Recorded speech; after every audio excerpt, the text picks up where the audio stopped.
مصطفیٰ جان رحمت صلی اللہ تعالی علیہ وآلہ وسلم کا فرمان خوشبودار ہے، جس نے مجھ پر 100 مرتبہ درود پاک پڑھا اللہ اس پر 1000 رحمت نازل فرماتا ہے، اور فرمایا جس نے 100 مرتبہ مجھ پر درود پاک پڑھا اللہ پاک جل شانہ اس کی پیشانی پر لکھ دیتا ہے کہ یہ بندہ جہنم کی آگ سے بھی بری ہے اور نفاق سے بھی بری ہے۔ اللہ پاک جل شانہ جمعہ کے روز کثرت سے درود پاک پڑھنے کی توفیق نصیب فرمائے۔ مصطفیٰ جان رحمت صلی اللہ تعالیٰ علیہ وسلم نے فرمایا جس نے جمعہ کے دن مجھ پر 80 مرتبہ درود پاک پڑھا اللہ تعالیٰ اس کے 80 سال کے گناہ معاف فرما دیں۔ اللہ عمل کی توفیق نصیب فرمائے۔ قال النبی صلی اللہ تعالیٰ علیہ وآلہ وسلم من غشنا فلیس منا، یعنی رسول اللہ صلی اللہ تعالیٰ علیہ وآلہ وسلم نے ارشاد فرمایا جس نے ہمارے ساتھ دھوکہ کیا وہ ہم میں سے نہیں ہے۔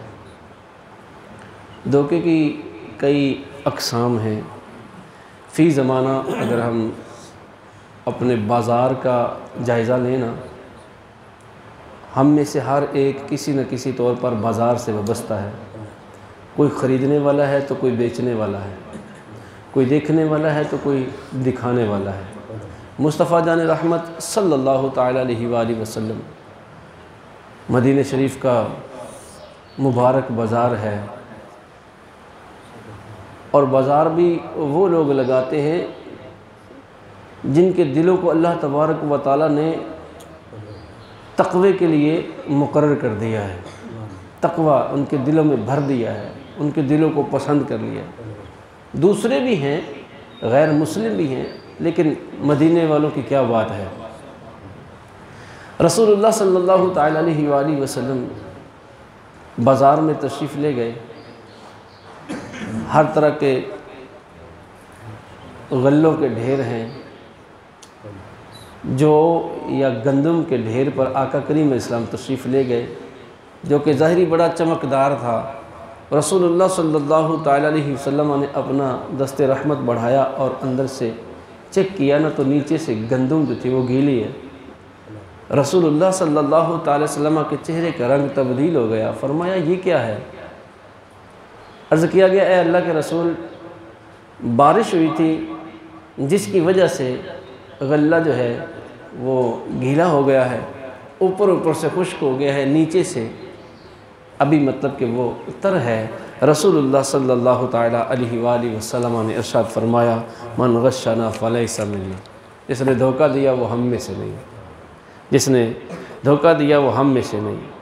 اور اسی طرح فرمایا جس نے ملاوٹ کی وہ ہم میں سے نہیں ہے۔ تم نے گیلے غلے کو اوپر کیوں نہ کیا کہ خریدار کو دھوکہ نہ ہوتا؟ خریدار جو ہے تم پر اعتماد کر کے آ رہا ہے۔ حاجی صاحب تول کے بڑے پکے ہیں، لیکن حاجی صاحب کی دکان کا تولا ہوا دوسرے کی دکان پہ تولا ہوا جو ہے وہ جناب کم و بیش پاؤ آدھا پاؤ جو ہے وہ کم ہی ہے۔ حاجی صاحب کی دکان کا تول بڑا پکا ہوتا ہے۔ بازار کے ذرا تھوڑا جائزہ لے لے، ہر ایک بندہ کسی نہ کسی طور پر اس مصیبت میں گرفتار ہے۔ چھوٹی سی چھوٹی ریڑھی پہ چلے جاؤ، ریڑھی والا بھی دگا لگا رہا ہے۔ شاپر تبدیل کرنے کا ٹرینڈ جو ہے وہ آپ کو پتہ ہے۔ شاپر تبدیل کرنے کے ماہر لوگ آپ کو بہترین دکھائیں گے اور گندہ دیں گے۔ یہاں تک ہمارے اخلاقیات گر گئے ہیں۔ ایک بڑے شہر کا واقعہ ہے، لاہور کا واقعہ ہے۔ دودھ کی بڑی مشہور دکان ہے، اور اس کے اوپر یہ حدیث پاک بھی لکھی ہوئی ہے من غشنا فلیس منی، لیکن جب دکان کی چیکنگ ہوئی تو 2 نمبر دودھ بیچا جا رہا ہے۔ پتہ بھی ہے، لوگوں کو دکھایا بھی جا رہا ہے، حدیث کے نام پر بھی دھوکہ دیا جاتا ہے۔ لوگوں کو دکھایا کچھ جاتا ہے، دیا کچھ جاتا ہے۔ آپ جو دودھ پی رہے ہیں، اللہ منشاءاللہ کہ کچھ لوگ اچھے بھی ہیں، ہر ایک برا نہیں ہے۔ ہر ایک کو اللہ تبارک و تعالیٰ نے ایک جیسی فطرت نہیں عطا فرمائی۔ جیسا کہ مدینہ کا شہر ہے، فاروق اعظم رضی اللہ تعالیٰ عنہ کا دور ہے، سیدنا فاروق اعظم رضی اللہ تعالیٰ عنہ کی تو یہ سنت ہے، طریقہ تھا کہ آپ رات کو گشت کیا کرتے تھے۔ رات کے اندھیرے میں گلی سے گزر رہے ہیں اور اندر سے آواز آ رہی ہے، اماں اور بیٹی آپس میں مکالمہ کر رہی ہے۔ اماں کہہ رہی ہے کہ تھوڑا دودھ میں پانی ملا لے، آج بکری نے دودھ کم دیا ہے، تھوڑا سا پانی ملا کے پورا کر لے۔ کہا میں تو نہیں ملاؤں گی، میں تو نہیں ملاؤں گی۔ بیٹی کہہ رہی ہے میں تو نہیں ملاؤں گی۔ کیوں نہیں ملائے گی؟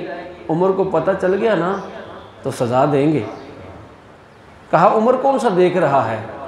اللہ نے بچی کو عقل سلیم عطا فرمائی تھی، فرمایا عمر نہیں دیکھ رہا، اللہ تو دیکھ رہا ہے نا۔ فاروق اعظم رضی اللہ تعالیٰ عنہ کے کان میں جب آواز پڑی نا تو واپس گئے اور خادم کو بھیجا، جا کے پتہ کر کے آ کہ وہ گھر کس کا ہے، فلاں بن فلاں کا گھر ہے۔ اچھا جی، پھر مطلب کہ اب عورت کو بھیجا، کہا جاؤ اس سے پتہ کر کے آؤ کہ بچی کا کہیں رشتہ تو طے نہیں کیا، بچی کا کہیں رشتہ تو طے نہیں کیا۔ پتہ چلا کہ طے نہیں کیا، پیغام بھیجا، اسے کہو کہ امیر المومنین تیری بچی کا ہاتھ اپنے بیٹے کے لیے مانگ رہے ہیں۔ جو ملاوٹ نہیں کرتا اللہ ان کو انعام بھی عطا فرماتا ہے۔ اللہ اکبر کبیرہ۔ رشتہ لے لیا اور آپ نے عمر بن عبدالعزیز رضی اللہ تعالیٰ عنہ کا نام اقدس سنا ہوگا۔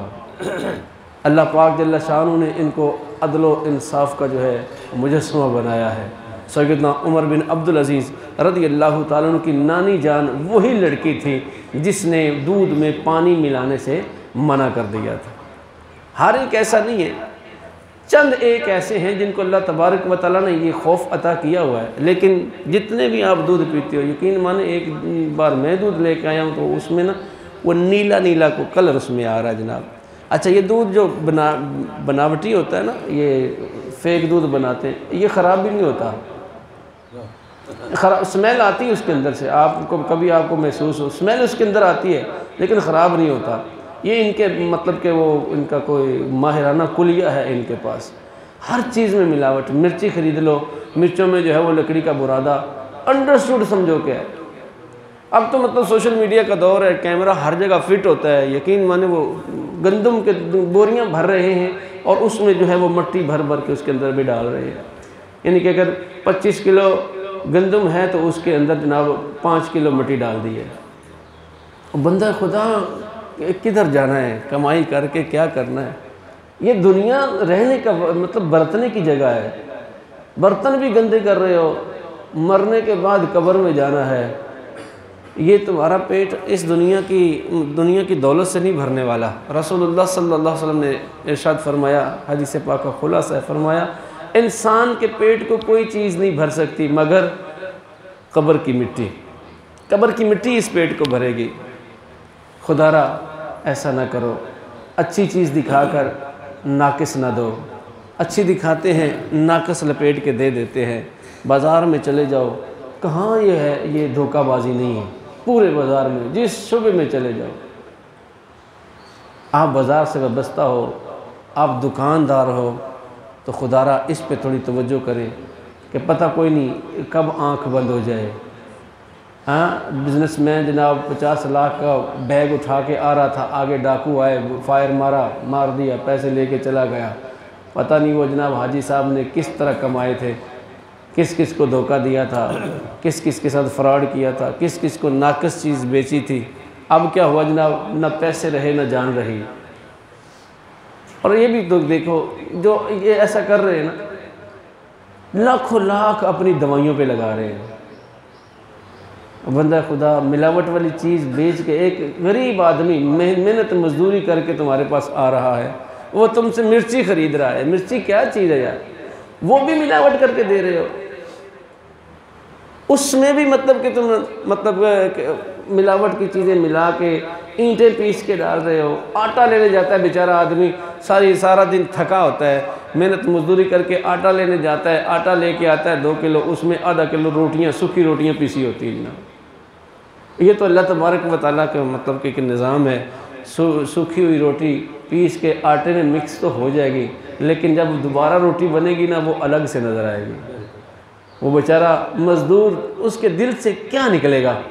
دعا نکلے گی تیرے لیے، بد دعا کرے گا، بدبخت میں نے محنت کی، مزدوری کی، میں نے اتنا اپنا خون پسینہ ایک کر دیا، میں تم سے لینے کیا گیا تھا، پیسے تو میں نے نقلی نہیں دیے تھے، پھٹا ہوا نوٹ تو لیتا نہیں ہے، میلا نوٹ بھی تو بڑی ناگواری سے لیتا ہے، اور تو نے مجھے ملاوٹ والا آٹا دے دیا ہے۔ اس کے دل سے بد دعا نکلے گی۔ یاد رکھیں، مظلوم کی دعا رستے میں کوئی رکاوٹ نہیں ہوتی، سیدھی عرش اولا پر جاتی ہے۔ اللہ پاک جل شانہ مظلوم کی دعا کو سنتا ہے، اور مظلوم کی دعا پر اللہ تبارک و تعالیٰ از خود نوٹس بھی لیتا ہے۔ ہاں جی، وہ تو احکم الحاکمین ہے، ججوں کا جج ہے، وہ دنیا کے جج سے ڈرتا ہے، اللہ سے نہیں ڈرتا۔ خدا را ایسا مت کرو، مسلمانوں کو دھوکہ مت دو کہ رسول اللہ صلی اللہ تعالی علیہ وسلم نے سب سے بڑی سزا، اس سے چھوٹی سزا کوئی نہیں ہے۔ رسول اللہ جن کے بارے میں کہہ دے کہ ہم میں سے نہیں ہے، ہمارے طریقے پہ نہیں ہے، ہماری ملت پہ نہیں ہے، ہماری سنت سے ہٹ گیا، ہمارے طریقے کو چھوڑ دیا، اس سے بڑی اور سزا مسلمان کو کیا ہو سکتی ہے؟ سب کچھ پتہ ہونے کے باوجود بھی آنکھیں کیوں موند رہے ہو؟ ایسا نہ کرو۔ اللہ تبارک و تعالیٰ نے توبہ کا دروازہ کھلا رکھا ہوا ہے۔ اللہ تعالیٰ قرآن مجید فرقان حمید میں ارشاد فرماتا ہے، پارہ نمبر 4 ہے، سورہ آل عمران ہے، آیت نمبر 135۔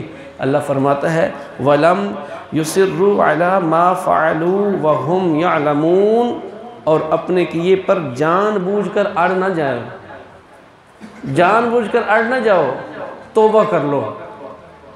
جب توبہ کر لو گے اللہ تبارک و تعالیٰ تمہیں معاف فرما دے گا۔ لیکن تمہیں جس کو پتہ نا، اس کو دھوکہ دیا ہے، اس کو ملاوٹ والی چیز دی ہے، اس کے ساتھ شاپر چینج کیا ہے، اس کو جا کے سوری بھی کرنی ہوگی، اور اس کی قیمت جو ہے جتنی بنتی ہے اس کو واپس بھی کرنا پڑے گی۔ اسے کہتے ہیں توبہ۔ یہ نہیں ہے کہ چلو جی آج ہو گیا جی، آج میں معافی مانگنا، کل میں پھر نئے سرے، ایسا نہ کرو، بلکہ اللہ پاک جل شانہ سے ڈرو۔ اور کم تولنے والا نظام جو ہے، اس پر تو ایک قوم کو ہلاک کر دیا گیا، پوری کی پوری قوم کو ہلاک کر دیا گیا۔ سیدنا شعیب علیہ السلام کے زمانے میں جو ہے نا، یہ کم تولنے والا جو ہے نا، یہ مرض تھا، عروج پر تھا۔ مطلب اپنی مرضی سے کسی سے جب خریدنا ہے تو 1.25 کلو لے لینا ہے، اور جب خود دینا ہے تو 1.25 کلو دینا ہے، اور اس پہ بدماشی کرتے تھے وہ۔ آج کل بھی نئے طریقے ہیں جناب، یہ تول کے بھی کوئی مقناطیس نیچے لگا لے گا جناب، کسی نے اپنا وہ کانٹا جو ہے اس طرح فٹ کیا ہوگا کہ بھئی سامنے دیکھ لو بھی برابر ہے، جو ہی مطلب کہ باٹ رکھے گا تو اس میں جو ہے وہ فراڈ آ جائے گا۔ ایک چھٹاں کی 2 چھٹاں، آدھا پاؤ بچا لوگے، اور اپنے لیے جہنم کی راسدی کر لوگے۔ خدا را ایسا مت کرو، اپنے ترازو پورے کرو، اپنے پیمانے پورے کرو۔ کپڑے کی دکان پہ چلے جاؤ تو کپڑے والا مطلب جو وہ فیتہ گز لگا رہا ہے تو اس میں مطلب کہ وہ اس کی ہوشیاری ہے جناب۔ ایک غریب آدمی دکان پہ گیا کپڑا خریدنے کے لیے، اس نے جناب 1500 کا 1600 کا جو سوٹ تم نے دینا ہے دیا ہے، بڑی خوشی سے آیا ہے درزی کے پاس، اور درزی نے آگے جناب فیتہ لگایا ہے تو تیرا سوٹ تو نہیں بننے لگا۔ وہ کیوں نہیں بھائی بننے لگا؟ یہ تو کپڑا ہی تھوڑا ہے، اور کپڑا اگر برابر ہوگا تو بس اوقات پھر درزی جو ہے وہ کام اپنا کر لے گا۔ ہر ایک ایسا نہیں ہے، میں پہلے عرض کر رہا ہوں، ہر ایک ایسا نہیں ہے۔ بڑے بڑے ایماندار لوگ پڑے، ایک قطر جو ہے وہ ضائع نہیں کرتے، کہتے بھی یہ آپ کا ہے واپس لے جائے، اور ہونا بھی چاہیے۔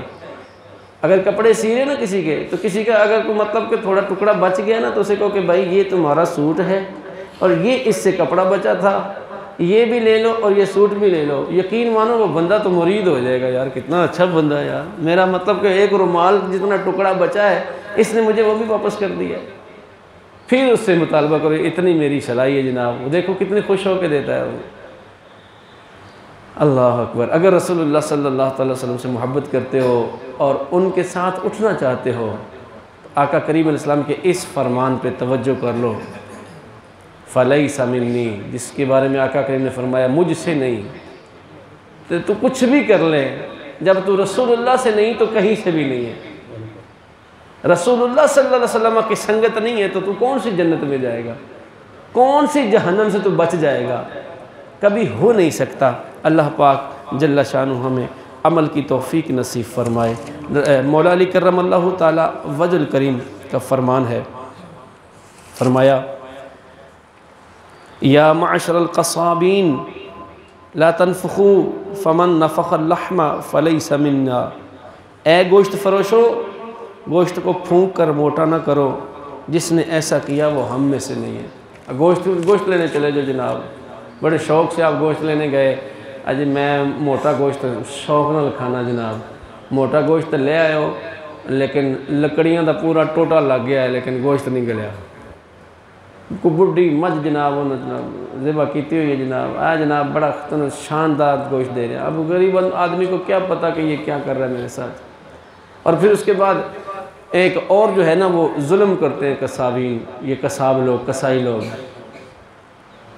ایک دن گھر میں مہمان آ گئے، یہ ہر ایک کے ساتھ ہوتا ہوگا لیکن جو تجربہ شدہ بات ہوتی نا، میں گوشت لے کے آیا نا، یقین مانے آدھا کلو گوشت تھا، اس میں سے شاید 1.5 پاؤ چھچڑے تھے، 4 سے 6 بوٹیاں اس کے اندر سے نکلی۔ میں حیران رہ گیا، میں نے کہا یار اب میں کیا کروں؟ چھچڑے وغیرہ جو مطلب کہ گوشت کا حصہ جانور کے ساتھ ہوتا ہے، جس کو عرف میں کھانا جائز نہیں ہے وہ بیچنا بھی حرام ہے، چھچڑے ملا کے جناب اپنا وہ پورا کر رہے ہیں جناب، وزن پورا کر کے دے دیا۔ ایسا ہرگز نہ کرو، اللہ کو جان نہیں دینی۔ اور پھر دوسرا پانی کے اندر ڈبو دیں گے، پانی کے اندر ڈبو کے جناب اس کو بھاری کر لیں گے۔ اب وہ جو ہی تھوڑا خشک ہوگا، کلو گوشت لے کے آئے تھے جناب، بیچارے مزدور آدمی، گھر پہنچا تو وہ 3 پاؤ رہ گیا۔ میں نے تو جناب پورا کر کے دیا تھا۔ اللہ کے بندے تو نے پورا کر کے نہیں دیا، تو نے کم کر کے دیا تھا، تو نے پانی کو بابرکت کر لیا۔ ایسا نہ کرو، اللہ پاک جل